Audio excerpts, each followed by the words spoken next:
and lower, and I say to myself, okay, I cannot do this presentation or even focus on anything else unless I kill this spider. And it's like, so I have to use the tools that's available to me, which is this chair. So, a dramatic reenactment. So, the spider's still hanging. So I need to knock it down off of its butt leg. So I take the chair and I start hitting the air like this. And at this point, after 3 or 4 tries, the spider falls. And then it's like crawling around on the floor. So I'm like, okay, very quietly, I'll just need to stomp on it with the chair. Because also I didn't want to get any of it on me. So I take the chair and I like place it on the ground like this. And the spider didn't die because I missed it. So then I tried it. It's still alive. So on this 3rd time, I hit 2 of its legs. So then I'm like, so it's still moving around, but it's slow down. It's slowed down. So then I was like, okay, I have to kill it now because it's suffering. So, one final blow to the spider. It's dead. I wiped it away, and I sat back down to enjoy the rest of the first presentation. Now, here's what I didn't anticipate happening. 1, no one noticed what I was doing because everyone was paying attention to the presentation. No one except the 2 presenters who were invited guests. So they were the only people who saw what I was doing. And all they saw was a grown woman waving a chair in the air for about, I would say, 4 minutes. So they were like, they didn't say anything about it, but they were giving me a look. Like you could tell they were really horror struck about like what I was doing. And then you know what? We never talked about it again. So that was great. The rest of the presentation, it went fine. I do have to say that, it went good. Katie Watkins, how am I looking for time? Oh, I've gotten time. Okay, good. This never happens to me. Oh, wow. Okay, good. Okay, this is great, everyone, because then I can talk about this other thing. The other day, I was talking to a friend, and she said, offhandedly, she was like, "You're such a blabbermouth." And I was like, "Ha ha ha, oh yeah." And then she's like, "No, you are." And I said, "What? Like, this was news to me." And then she's like, I said, "That can't be." And then, so what she responds to me is she's like, "Well, you're a blabbermouth because you tell everyone everything." And then so I said to her, it's like, "Yeah, I only tell my friends though." And then she responds to that, "But you have a lot of friends."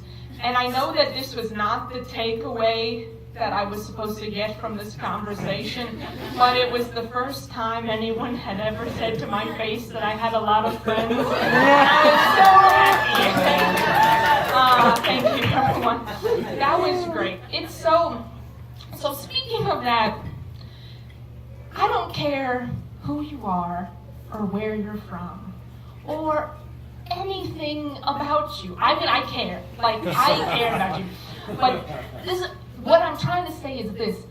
The single thread that ties this all together in this instance is the fact that if you say the phrase, "I'm going to change into comfy clothes," even if you're not tired, you're going to be falling asleep in less than 5 minutes.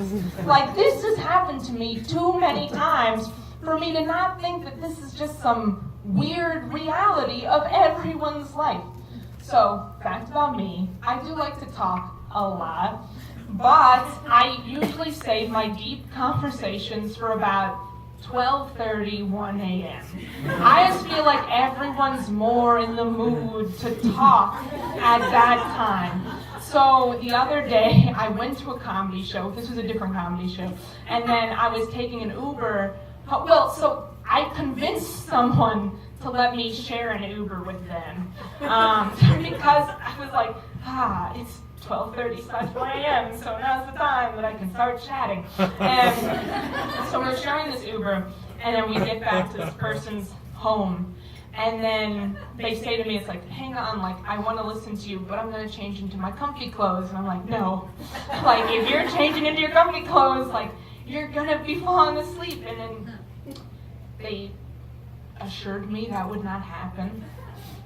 And then they came back, and they sat on their couch, and I watched them fall asleep. Like, I was in the middle of, like, a diatribe, and I could see their eyes closing, and I was like, hey, like, I'm still tired. And then this person was like, I'm so sorry, and it's like, that's all right. That's why I have a cat.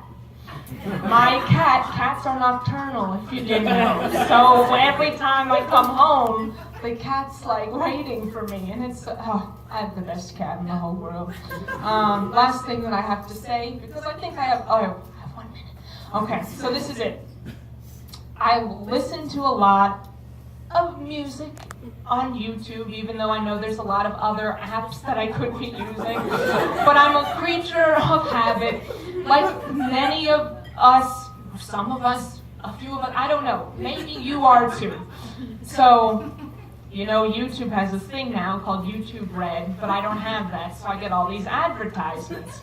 And a few months ago, I was listening to some music, and then an advertisement came up, and my phone was in my pocket, so I wasn't looking at the phone. And the advertisement was for these wonderful wood and metal coasters. And I said, hey, I could use some new coasters. I love coasters. And I was thinking in my mind of these wonderful wood and metal coasters that were, as the advertisement described, state-of-the-art. I was like, I could really invest in some state-of-the-art drinkware. Like, I'm not 21 anymore. Like, I'm going to make this personal investment. And then at the end of the advertisement, it went on to say, coming soon to Six Flags, the new wood and metal coaster. And I was like, no, these aren't coasters, these aren't drink coasters. This is a roller coaster. Needless to say, I have not made an investment into any drinkware or anything at all, because advertisements lie. All right, no they don't, that's silly. Anyway, I'm Stacey Axel, thank you so much.